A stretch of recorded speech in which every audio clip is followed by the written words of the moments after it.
víctimas y victimarios, no solo para conocer su forma de operación y los nombres de sus cómplices, sino para intentar entender su raíz y esencia, como quien busca conocer todas las partes del virus y sus mecanismos para encontrar una vacuna y combatir la pandemia. Esta búsqueda incansable es mi forma de protesta, de rebeldía ante ese sistema criminal que destruye nuestra nación. Es mi humilde contribución para intentar combatir a la horda de enemigos públicos. Este audiolibro es parte de este largo camino periodístico de exploración y búsqueda de entendimiento. Hasta ahora mis investigaciones se han enfocado en diseccionar la operación del tráfico de drogas, cuyo ingrediente principal es la colusión que usa como pegamento a la corrupción y la ambición de poder. Ahora he querido ir más allá y recorrer el telón para ver lo que ocurre tras bambalinas. Un detrás de cámaras del mundo del narcotráfico. ¿Cómo son las vidas personales de estos jefes de la droga? ¿Cómo interactúan en la intimidad con sus mujeres y sus familias? ¿Cuáles son sus necesidades primordiales? ¿Qué los impulsa a producir y traficar drogas, corromper, asesinar y destruir todo a su paso? ¿Cuál es su objetivo? ¿Qué los nutre y les da fuerza para continuar como bólidos en su frenética carrera? Este audiolibro es un primer paso para entenderlo, y me he enfocado en explorar el mundo de sus mujeres, madres, hijas, esposas y amantes.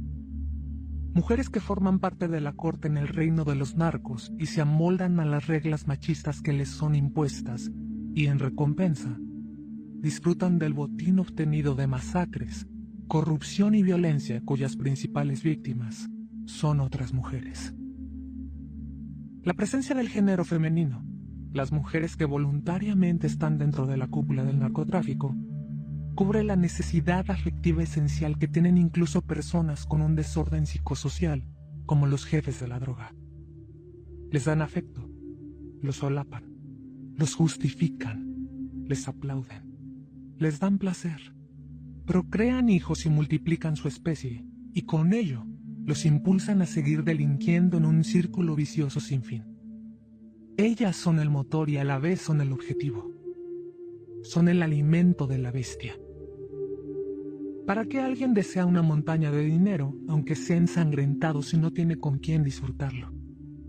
¿Para qué las mansiones, la ropa costosa y las joyas si no hay con quién compartirlo? ¿Para qué comprar un Ferrari si no hay quien los acompañe en el viaje? La gran mayoría de los narcotraficantes no son ermitaños que estén dispuestos a vivir aislados sentados sobre sus fortunas, pasando las horas en solitario contando su botín. Como el común de los humanos, son seres sociales por naturaleza. Necesitan interactuar, reflejarse, confirmarse, reproducirse y ser aceptados. Y quizás ellos, cuyo perfil es megalománico, lo necesitan más que los demás. ¿De qué sirve llegar a la cima de la pirámide del crimen si no hay con quién festejarlo? Sus mujeres son el primer círculo del coro que los vitorea y los recibe con laureles cuando regresan de combatir en las guerras criminales que destruyen nuestro país. Su calor contrarresta el repudio social, que por cierto, preocupantemente cada vez es menor en México. Si los narcotraficantes se quedan aislados y solos, mueren. Por eso es necesario analizar las relaciones personales que los nutren. Son un punto de fortaleza y su talón de Aquiles.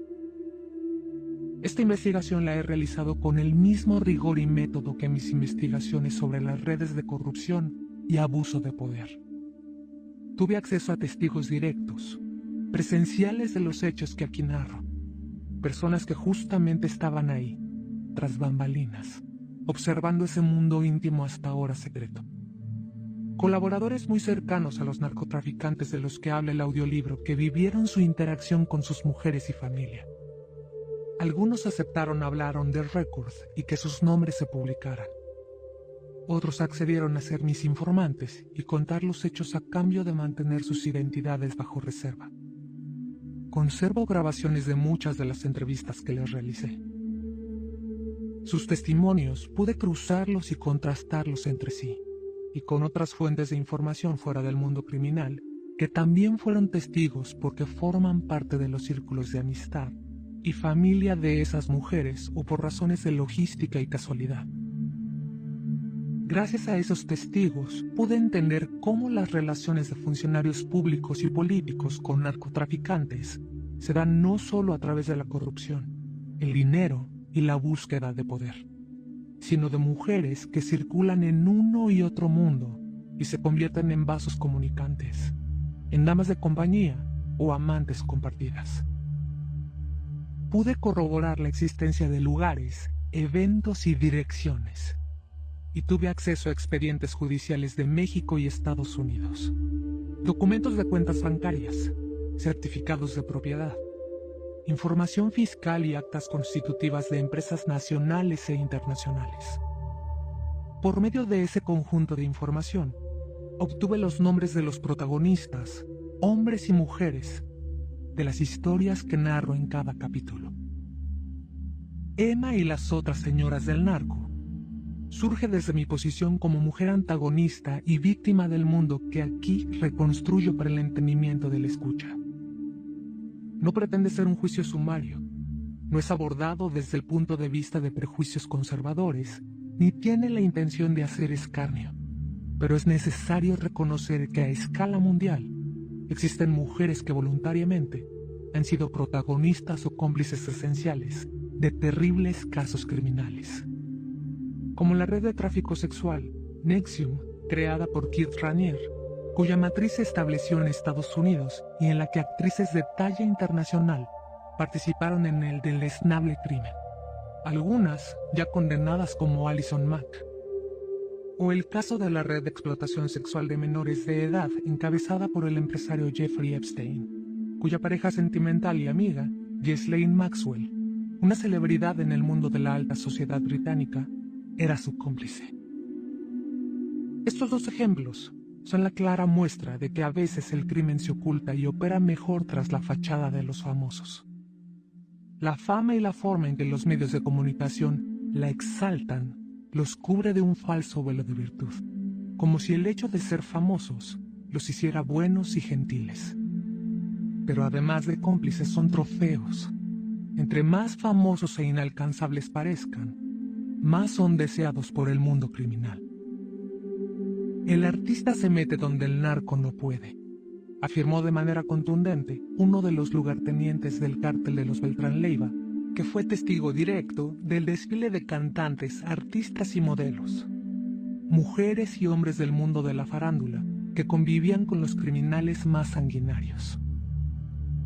Cuando terminas de comprar todo lo material, comienzas a comprar personas, comienzas a coleccionar mujeres. Sentenció contundente en entrevista a otro testigo que desde la década de los 90 ha estado relacionado con el mundo del narcotráfico.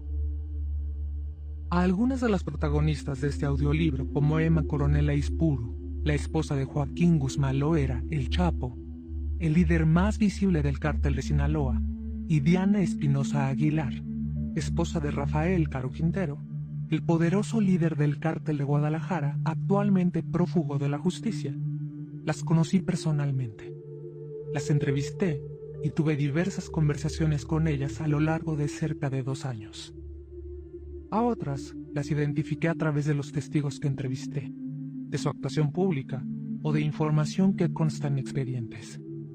Priscila Montemayor, esposa del narcotraficante Edgar Valdés Villarreal Abarbi. Las cantantes Marcela Rubiales, Zoila Flor y Lucha Villa. La ex Miss Universo Alicia Machado. La actriz Arlette Terán. La conductora Galilea Montijo y la vedette Ninel Conde son algunas de ellas. Muchos de sus nombres no eran nuevos para mí, sino que los he escuchado de manera recurrente a lo largo de los lustros que llevo investigando a los cárteles de la droga, y ahora decidí profundizar en sus historias, con el objetivo ya explicado. Madres, hijas, esposas y amantes, mujeres que forman parte del séquito de los narcos y se amoldan al sistema criminal patriarcal, machista que les imponen sus monarcas.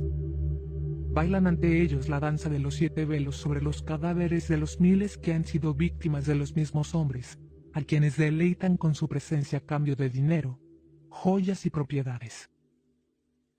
Todo esto ocurre mientras otros cortesanos, algunos también del mundo del espectáculo, miran, aplauden y se mimetizan en complicidad, como el actor y exdiputado federal de Morena, Sergio Mayer, Joan Sebastián, el veterano actor Andrés García, entre otros. Y al mismo tiempo, funcionarios públicos como el expresidente Enrique Peña Nieto, el exalcalde de Acapulco Félix Salgado Macedonio y más, entran y salen de reuniones con los narcos en las mismas residencias donde luego ocurren fiestas y orgías. Recorramos juntos el telón. Capítulo 1. La reina Emma. Era la medianoche del domingo 23 de septiembre de 2018, tiempo de Culiacán, Sinaloa, cuando la mujer de entonces 29 años, trasnochada y preocupada, decidió buscar en sus viejos contactos mi número telefónico. Titubeó. Sabía que a su familia política no le gustaba mi trabajo como periodista, mucho menos las cosas que había revelado sobre ellos. Sin duda, estaban más cómodos sin que nadie metiera las narices en sus asuntos. La venció el impulso de teclear un mensaje por WhatsApp. Quizá lo hizo justo por eso, porque a ellos no les iba a gustar. Quizás se sentía demasiado sola. Quizás solo necesitaba hablar con alguien que perteneciera al extremo opuesto del mundo en el que ella vivía, pero que al mismo tiempo lo entendía porque había excavado durante años en sus secretos. Su número era distinto al de la última vez que conversamos y muchas cosas habían pasado desde entonces. Era público que yo vivía bajo amenaza de muerte y ella sabía perfectamente que, por regla, no respondo a mensajes de teléfonos desconocidos, a menos que sea con clave o que la persona que escribe compruebe fehacientemente su identidad. De esa forma nos habíamos mantenido en contacto por largo tiempo desde febrero de 2016, cuando la conocí, y parte de 2017. El mensaje era inconfundible. No había duda de quién escribía. Hace más de un año te di una entrevista en un restaurante de Sinaloa. ¿Sabes quién soy? Y añadiría el nombre Marancy. Solo nosotras dos, su hermana Claudia, su cuñada Armida y un camarógrafo de Telemundo, sabíamos que la primera vez que nos encontramos fue en aquel restaurante de mariscos localizado en el desarrollo urbano Tres Ríos, en la ribera del río Humaya, en Culiacán. Era Emma Coronel Aispuro, la esposa de Joaquín Guzmán Loera, el Chapo, el líder más conocido del cártel de Sinaloa, acusado por el gobierno de Estados Unidos de ser uno de los narcotraficantes más peligrosos y poderosos del mundo, cuyo juicio en la Corte Federal del Distrito Este de Nueva York estaba programado para iniciar el 5 de noviembre en Brooklyn. Debía enfrentar cargos por haber traficado drogas durante 25 años, de 1989 a 2014, lavado de dinero, secuestro y homicidio, además de que le adjudicaban una fortuna ilegal de más de 14,000 millones de dólares y el pago de millonarios sobornos a autoridades de todos los niveles en México y otros gobiernos para obtener protección y ayuda en sus actividades criminales. ¿Qué preocupaba a Emma en la víspera de lo que era ya denominado el juicio del siglo? ¿Qué era lo que le quitaba el sueño? Emma ya había sido requerida por los abogados de su esposo para estar presente en la sala de la corte en Brooklyn, como parte de la estrategia de defensa para hacer ver al Chapo más humano y menos infame. Pienso que ella presentía que el proceso público al que sería sometido el narcotraficante cambiaría su vida para siempre, como efectivamente ocurrió. Le respondí enseguida a su mensaje. Ella no lo sabía, pero yo estaba del otro lado del mundo, en Italia, analizando fenómenos criminales de familias como la suya. Su mensaje me había remontado varios años atrás, como si al maniobrar el teclado del teléfono para responderle, hubieran metido el código de la máquina del tiempo. La primera vez que escuché hablar de Emma Coronel Aispuro fue en 2007, durante mi investigación para Los Señores del Narco, 2010. Supe de su matrimonio con el Chapo semanas después de que ocurrió, gracias a un informante cuyo amigo había sido uno de los invitados. Comencé a recolectar toda la información disponible sobre ella. Era poca. Durante mucho tiempo, a través de diversos canales, intenté contactarme con ella para hacerle una entrevista, pero no tuve éxito. Ninguna esposa de un jefe del narcotráfico del nivel de Guzmán Loera había dado una. Su rol habitual era vivir en el silencio, con discreción, gastando la fortuna de sus esposos y cuidando de los hijos. Nada de redes sociales. Con el paso del tiempo, al investigar al cártel de Sinaloa y la manera en que funciona, comprendí que Emma solo hablaría cuando le fuera indispensable o cuando su esposo se lo ordenara. Ese día llegó. Fue el 12 de febrero de 2016.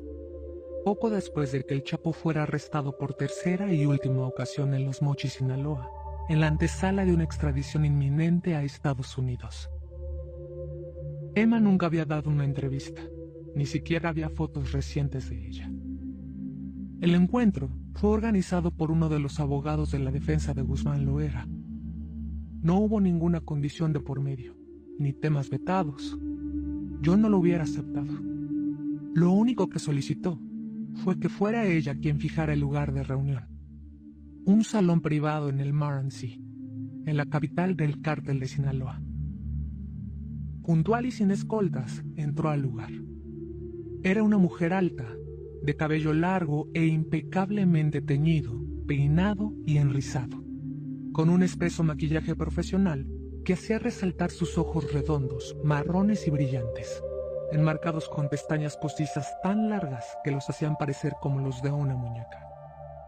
Sus labios estaban cuidadosamente pintados de un color nude sobrio. Aún así, no podía disimular que eran voluminosos gracias al silicón. Su nariz era recta, fina y ligeramente respingada. Su figura curvilínea había sido esculpida varias veces por la liposucción, siguiendo el modelo de narcobelleza impuesto en el mundo que la rodeaba, aunque sin vestir de forma escotada ni llamativa, como las típicas buchonas, sino de manera impecable y recatada. Entendí que Emma creía que estaba llegando al set de una película, no a una entrevista. Era la primera vez que su imagen sería transmitida por televisión y quería que fuera impecable. Me saludó cordial y nerviosa. Iba acompañada de su hermana Claudia y de Armida Guzmán Loera, hermana del Chapo, quien no se levantaría de su asiento durante las más de 4 horas que duró el encuentro, ni siquiera para tomar una bocanada de aire fresco.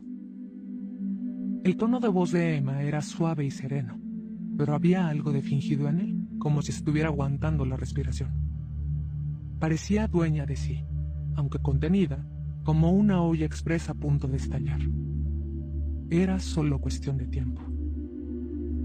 Emma era, al menos en apariencia, una mujer totalmente distinta a las fotos que yo conservaba de cuando tenía 17 años. No era solo el paso del tiempo natural, sino como si toda esa alteración estética fuera una especie de armadura que escondía a la persona que había sido antes de conocer al Chapo.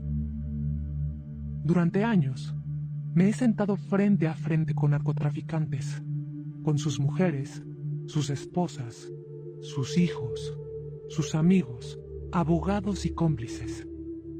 Una entrevista de la índole de la que iba a tener con Emma es un juego de ajedrez, donde el propósito no es abrumar al otro jugador, ni pretender eliminarlo en un jaque mate, tampoco hacer volar el tablero, sino que quiera volver a sentarse contigo al día siguiente para continuar la partida. Aquí, cuento la historia de lo que ella me dijo en la entrevista y las conversaciones que tuvimos durante casi 2 años de contacto intermitente, pero sobre todo, es la historia de lo que dijo sin necesidad de palabras. Emma Coronel Aispuro es la segunda de 4 hijos procreados por la pareja conformada por Inés Coronel Beltrán y Blanca Aispuro, de quien heredó su belleza. Su hermano mayor se llama Omar, su hermana menor, Claudia, y su hermano menor, Edgar.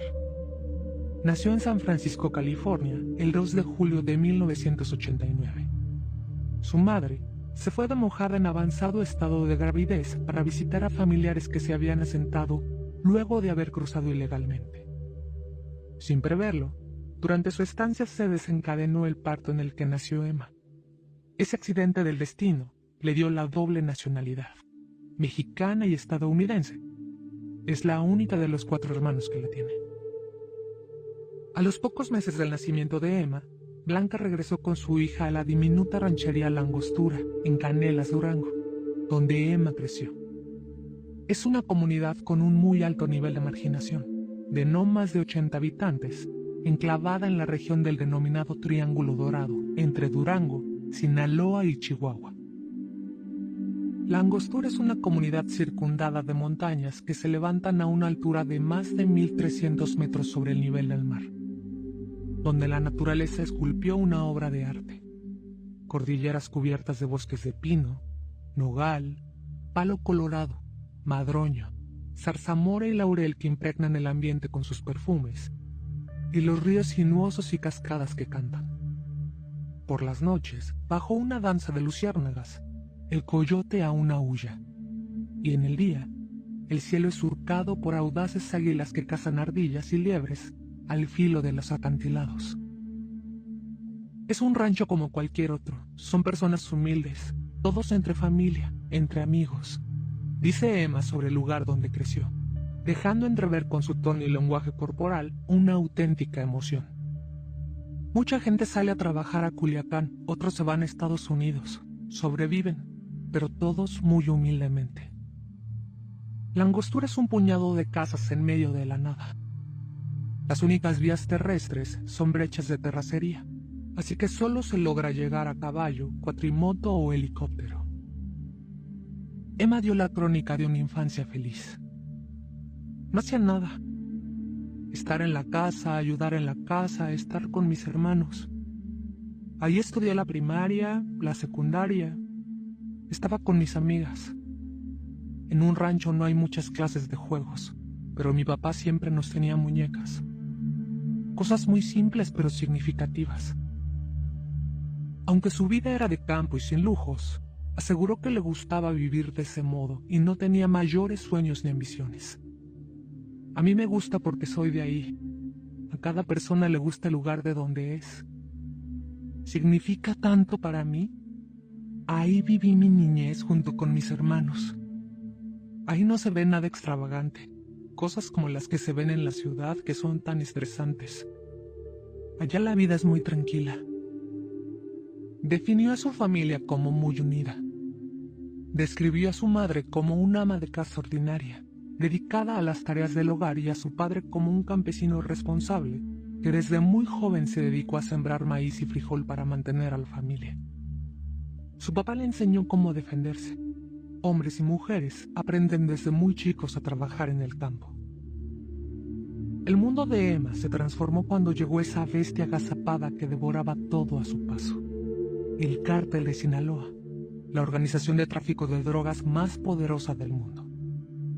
Ellos alteraron el perfume natural de la floresta de la tierra de Emma con el penetrante olor del aceite que emana de la marihuana que cultivan periódicamente en el territorio, al igual que la amapola. El aullido de coyote era muchas veces opacado por el sonar de las metralletas. Y el cielo, que por natura pertenecía a las aves, era invadido por avionetas que transportaban a los jefes de la organización criminal y la mercancía ilegal cultivada clandestinamente. Así como la organización criminal había alterado el equilibrio y la armonía natural del Triángulo Dorado, también trastocó la propia belleza y humanidad de Emma. Todo comenzó con un baile. Aquel estúpido baile. A principios de 2006, Emma tenía 17 años. Su entonces novio la invitó a salir como cualquier cita de adolescentes. La llevaría a un baile en una ranchería vecina al lugar donde ella vivía. Una de las pocas diversiones que tenía era acudir a esas fiestas para cantar y moverse al ritmo de la música de banda. Esa tarde, se puso unos jeans de mezclilla, la mejor blusa que encontró en su escueto guardarropa, y se maquilló de forma ligera como acostumbraba en aquella época. Su rostro ovalado aún era de niña. Sus labios eran delgados y sus ojos marrones, aunque grandes, parecían un poco caídos, lo que le daba una apariencia aún más pueril. De unos 70 de estatura, era delgada y larga, Su figura de mujer aún no terminaba de desarrollarse. Al llegar al baile, rápido tomaron el centro de la pista, pero al poco tiempo se cruzaron con otra pareja conformada por un hombre que ya rondaba los 50 años y una muchacha. Emma y el hombre se quedaron de frente, cada uno con su respectiva pareja. El señor sonrió en forma de coqueteo. Al terminar la pieza, Emma iba a sentarse con su novio cuando una persona discretamente se le acercó para darle un mensaje. «Dice ese señor que si quieres bailar con él», expresó el mensajero mientras señalaba al interesado. Era el mismo hombre que le había sonreído en la pista. Joaquín Guzmán Loera, el Chapo, quien para entonces se supone era uno de los fugitivos más buscados por el gobierno de México y de Estados Unidos. «Sí, claro que sí», dijo ella, consintiendo bailar la siguiente canción con él. «En los ranchos, aunque uno tenga novio, tiende a bailar con todas las personas que te invitan», explicó Emma a modo de justificación. «Yo no sabía que él era la persona que decían. Yo lo confundía con otra persona. Supusimos que era otra persona. Yo nunca ponía atención en las noticias». Al comenzar a bailar con el Chapo, la versión de Emma es que de inmediato le cayó muy bien. Él le preguntó su nombre, de dónde era, y platicaron como lo harían dos desconocidos, de todo y nada. Solo bailaron una pieza y Emma se fue a su casa. Según ella, no lo volvió a ver hasta casi finales de 2006, cuando ella se inscribió en el concurso de belleza de la Feria del Café y la Guayaba, el evento social más importante en Canelas. Cuando Joaquín Guzmán Loera conoció a Emma, era ya un mujeriego empedernido y tenía fama de que ninguna podía resistirse a él, ya fuera por convicción propia o a punta de pistola. También nacido en el Triángulo Dorado, en la ranchería de La Tuna, en Badiraguato, Sinaloa, ya tenía muchos años inmerso en el mundo criminal y su rostro ocupaba pósteres publicados por los gobiernos de México y Estados Unidos que ofrecían millonarias recompensas a quien diera información veraz que ayudara a su detención. Es el mayor de 6 hijos procreados por el matrimonio de Emilio Guzmán y Consuelo Loera. Su padre lo llevó a trabajar a los campos de siembra ilegal desde que tenía 7 u 8 años, por eso nunca pudo pasar del tercero de primaria. El ciclo escolar lo dejaba siempre inconcluso para ayudar con la siembra y luego con la cosecha. Emilio Guzmán era duro con su hijo, lo golpeaba y el dinero que ganaba con la venta de la marihuana se lo gastaba en alcohol y prostitutas, por lo que la familia quedaba hambreada. Hay quienes piensan que Guzmán Loera es una especie de pigmeo. La realidad es que el Chapo, de acuerdo con los expedientes oficiales, mide 1,65, la estatura promedio de un hombre mexicano. Y si bien su sobrenombre significa pequeño en la Sierra de Sinaloa, es la forma en que la gente se refiere afectuosamente a los niños y muchachos. Como sea, solo para el registro, Emma era más alta que él. Desde muy joven, más o menos a la edad que tenía Emma cuando la conoció, el Chapo comenzó a sembrar su propia plantación de marihuana con la ayuda de su primo Arturo Beltrán Leiva, que vivía en la ranchería de La Palma, en el mismo Badiraguato. El primer registro que hay de él en el mundo criminal a mayor escala es como chofer de Miguel Ángel Félix Gallardo, un narcotraficante de Sinaloa que junto con Ernesto Fonseca Carrillo, mejor conocido como Don Neto, y Rafael Caro Quintero, con el sobrenombre del Príncipe, conformaron a fines de los años 70 el llamado Cártel de Guadalajara, cuya matriz era la capital del estado de Jalisco. Además de chofer, el Chapo tenía un grupo de sicarios al que conocían como los Dormidos. Hacían el trabajo más sucio de la organización criminal: amenazas, secuestros, torturas, homicidios y también eran sepultureros. Escoltas de Don Neto afirmaron que en aquel tiempo el Chapo torturaba y ejecutaba a sus víctimas personalmente y era adicto a las drogas. Afirman que en 1985 participó directamente en la tortura y el homicidio del agente de la Oficina Antinarcóticos de Estados Unidos, Enrique Camarena, hecho que llevó a la caída del Cártel de Guadalajara. Don Neto, el Príncipe y Félix Gallardo terminaron en prisión por dicho evento, pero para su fortuna, El Chapo era aún tan minúsculo en la organización que nadie se percató de su existencia.